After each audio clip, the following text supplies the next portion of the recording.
الحمد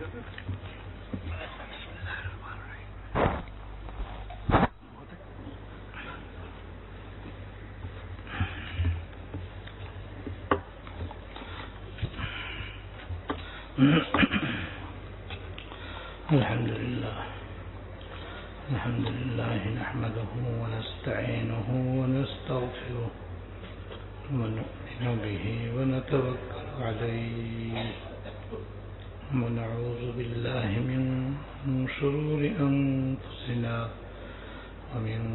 سيئات أعمالنا من يهده الله فلا مضل له ومن يضلله فلا هادي له وأشهد أن لا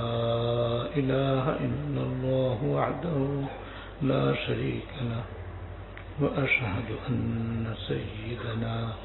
ونبينا ومولانا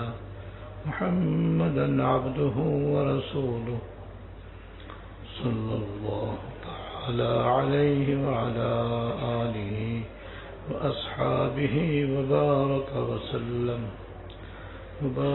وسلم تسليما كثيرا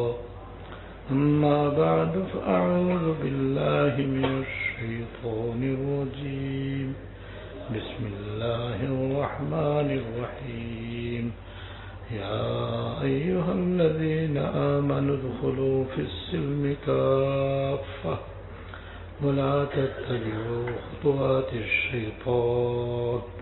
إنه لكم عدو مبين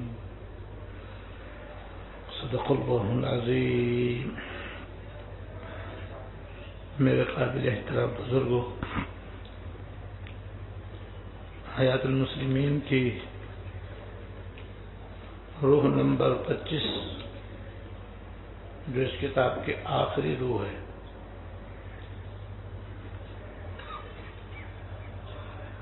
جس میں حضرت نے 20 احادیث طیبہ بیان فرمائی، ان میں سے بھی 17 حدیثیں آپ کے سامنے بیان ہو چکی ہیں۔ آج امید ہے کہ حدیث نمبر 18، 19 اور 20 بھی پوری ہو جائے گی۔ اس روم میں جیسا کہ میں بار بار عرض کر چکا ہوں، حضرت نے قرآن و حدیث کی روشنی میں یہ اہم بات بیان فرمائی ہے اور ارشاد فرمائی ہے کہ مسلمانوں کو مسلمانوں کا ظاہر بھی اور باطن بھی کافروں سے بالکل الگ رہنا چاہیے، کیونکہ مسلمان ایک الگ قوم ہے اور کافر ایک الگ قوم ہے۔ مسلمان اللہ اس کے رسول پر اور آخرت پر ایمان رکھنے والی قوم ہے، اور کافر ان تینوں سے انکار کرنے والی قوم ہے۔ کافر اللہ تعالیٰ کی دشمن قوم ہے اور مسلمان اللہ تعالیٰ کی فرمانبردار قوم ہے۔ لہذا جب دونوں کا راستہ الگ الگ ہے، دونوں کا ظاہر و باطن الگ الگ ہے، تو الگ ہی رہنا چاہیے۔ لہذا ہر مسلمان مرد و عورت کو اپنا اپنا جائزہ لینا چاہیے اور دیکھنا چاہیے کہ ہمارے اندر کافروں کی کون کون سی ایسی باتیں پائی جاتی ہیں جو کافروں کے ساتھ مخصوص ہیں اور ان کے ساتھ خاص ہیں، اور اس سے پھر اپنے آپ کو بچانا چاہیے، جس کی میں متعدد مرتبہ مثالیں بیان کر چکا ہوں۔ مثلا مردوں کا داڑھی منڈانا، یہ اللہ تعالیٰ کے حکم کی خلاف ورزی تو ہے ہی، اس میں کافروں کے ساتھ مشابہت بھی ہے۔ جس سے ہر مسلمان مرد کو بچنا چاہیے۔ کافر داڑھی منڈاتے ہیں، مسلمان سنت کے مطابق داڑھی رکھتے ہیں، اور سنت کے مطابق داڑھی رکھنے کا مطلب یہ ہوتا ہے کہ کم از کم ایک مٹھی داڑھی ہر مسلمان مرد کے لیے واجب ہے۔ ہاں اس سے زیادہ ہو جائے تو پھر کتروانا نہ صرف جائز بلکہ سنت ہے۔ ایسی موٹی موٹی بڑی بڑی ایسی مونچھیں رکھنا جس سے کہ مرد کے ہونٹ چھپ جائے،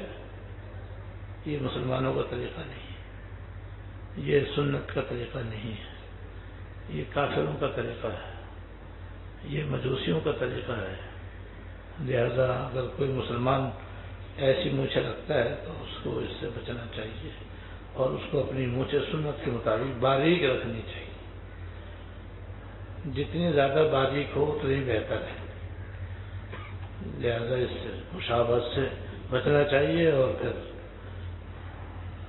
گناہ بھی ہے ہی، اس لیے گناہ ہونے کی وجہ سے بھی بچنا چاہیے۔ یہ جیسے عورتوں کے اندر بے پردہ رہنا، عورتوں کو اپنے گھر سے بے پردہ ہو کر نکلنا، بغیر برقعے کے، بغیر بڑی چادر کے، اور اپنے سر سے پیر تک اپنے جسم کو بغیر کسی موٹی چادر یا برقعے کے چھپائے نکلنا، یہ ویسے بھی گناہ ہے، کیونکہ شرعی پردہ خواتین پر فرض ہے، جیسے نماز فرض ہے، روزہ فرض ہے، شرعی پردہ بھی فرض ہے، لیکن اس میں غیر مسلم عورتوں کے ساتھ مشابہت بھی ہے، اس لیے کہ عام طور پر دنیا کی جتنے بھی کافر ان کی عورتیں بے پردہ ہوتی ہیں،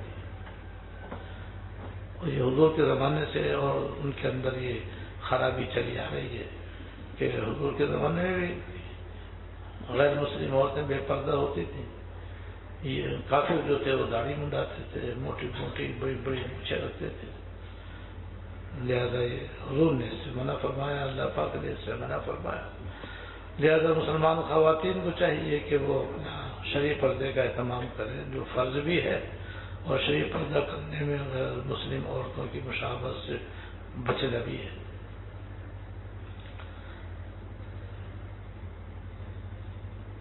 اور جو آیت میں نے ابھی تلاوت کی اس میں بھی اللہ پاک نے یہ حکم دیا ہے کہ اے مسلمانوں، تم دین میں پورے داخل ہو جاؤ، پوری طرح دین میں داخل ہو جاؤ، یعنی ہر اعتبار سے دین پر عمل کرو، اپنے ظاہر کو بھی دین کا پابند بناؤ، اپنے باطن کو بھی دین کا پابند بناؤ، اپنے گھر والوں کو بھی دین کا پابند بناؤ،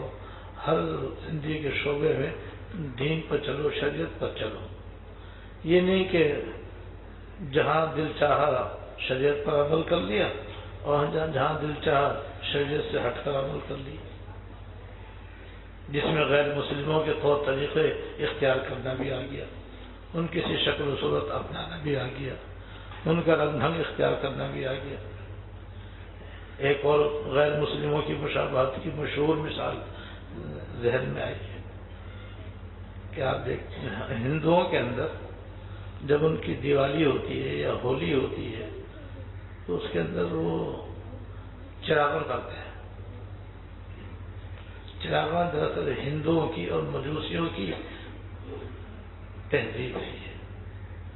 مجوسی جو آگ کو پوجتے ہیں، اور ہندو جو ہے وہ تو بتوں کو پوجتے ہیں، لیکن ہندو بھی اپنی غمی خوشی کے موقع پر چراغاں کرتے ہیں، مجوسی بھی ایسے ہی کرتے ہیں، ان کا تو وہ تو آگ کے پوجنے والے، اس لیے وہ تو اپنی غمی خوشی میں اور زیادہ جگہ جگہ چراغ جلاتے ہیں تاکہ ان کا خدا ان کے سامنے زیادہ سے زیادہ رہے، الیاذ باللہ۔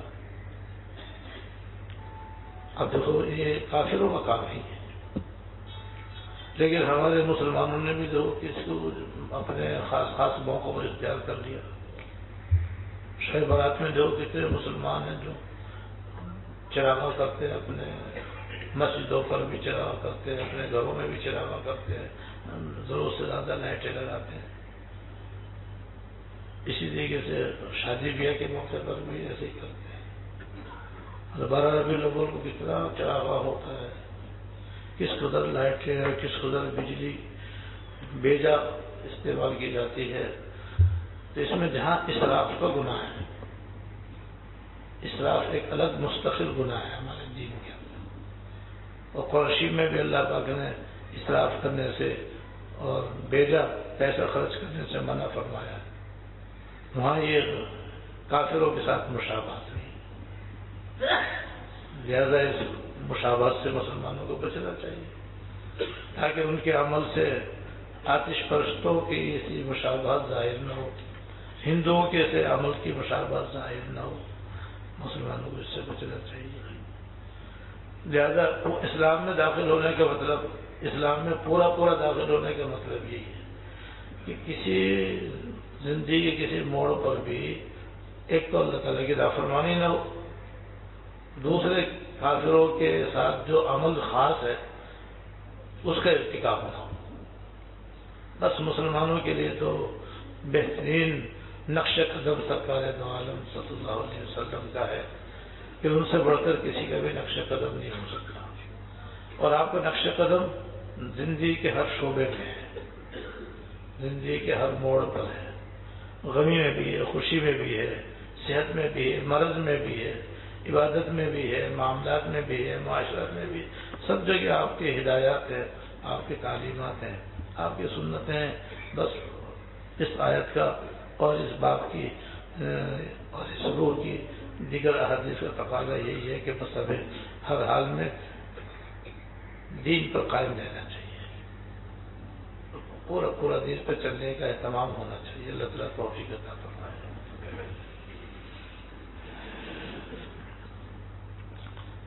یہ جو حدیث نمبر 18 ہے، اس کا عنوان ہے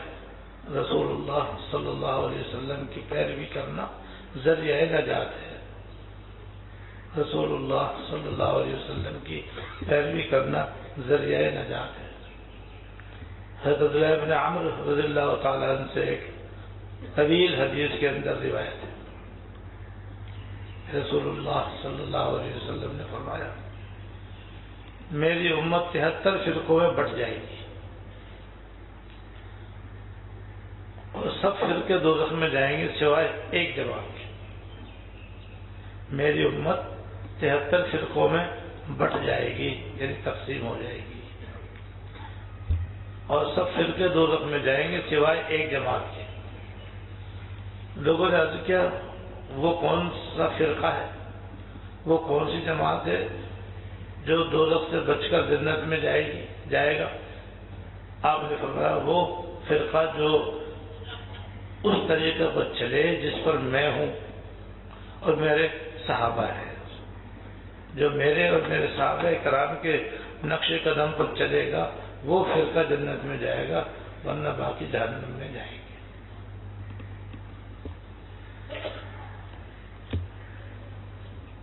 اب اس میں سرکار دو عالم صلی اللہ علیہ وسلم کی ایک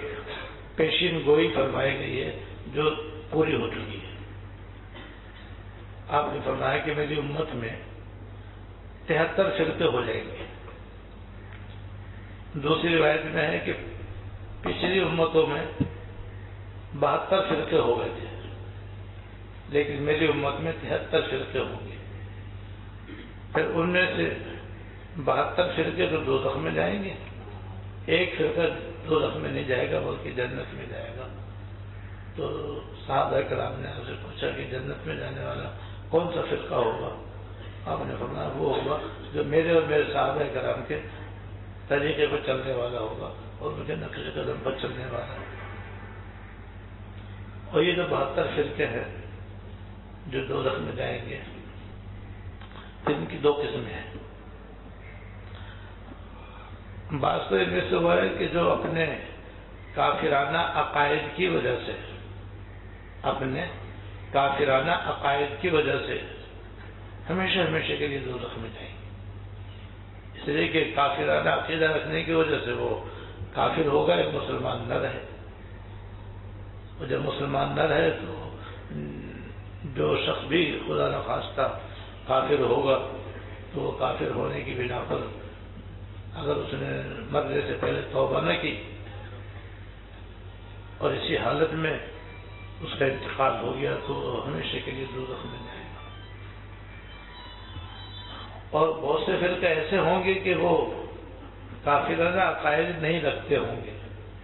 ان کا کوئی عقیدہ کافرانہ نہیں ہوگا، لیکن ایسے غلط عقیدے ہوں گے جس کی وجہ سے وہ فاسق و فاجر ہوں گے. جیسے چوری کرنے کی وجہ سے آدمی فاسق ہو جاتا ہے، شراب پینے سے آدمی فاسق ہو جاتا ہے، کافر نہیں ہوتا. ایسے وہ اپنے غلط نظریات کی وجہ سے اور غلط عقائد کی وجہ سے کافر تو نہیں ہوں گے، لیکن فاسق فاجر و گنہگار ہوں گے. تو ایسے فرقے اگر انہوں نے توبہ نہ کی تو دوزخ میں تو جائیں گے، لیکن ہمیشہ کے لیے نہیں جائیں گے. جیسے نماز نہ پڑھنے والوں کو، زکوٰۃ نہ دینے والوں کو، شراب پینے والوں کو، چوری ڈاکہ